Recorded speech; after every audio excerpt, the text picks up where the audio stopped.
ఒక చిన్న గ్రామంలో రాము అనే బాలుడు ఉండేవాడు. అతను చాలా పేదవాడు కానీ నిజాయితీగలవాడు. ఒక రోజు రాము నదీ తీరంలో మట్టికొట్టి పనిచేస్తుండగా, నీటిలో మెరిసే ఒక బంగారు ఉంగరం కనిపించింది. ఇది ఎవరిదో ఉండాలి అని అనుకున్నాడు రాము. ఇంటికి తీసుకెళ్లాలనే ఆలోచన వచ్చినా, తన మనసు ఒప్పుకోలేదు. వెంటనే గ్రామమంతా తిరిగి, ఈ ఉంగరం ఎవరిది? అని అడిగాడు.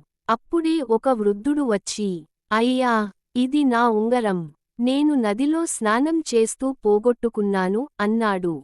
రాము ఉంగరాన్ని వృద్ధుడికి ఇచ్చాడు. వృద్ధుడు చాలా సంతోషించి, నీవు నిజాయితీగలవాడివి. ఈ ఉంగరాన్ని నీవే ఉంచుకో అన్నాడు. కాని రాము నవ్వుతూ, నాది కానిది నేను తీసుకోను తాతయ్య అన్నాడు.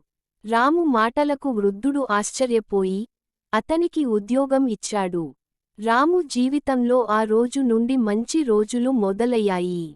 నీతి, నిజాయితీ ఎప్పుడూ మంచి ఫలితాలనే ఇస్తుంది.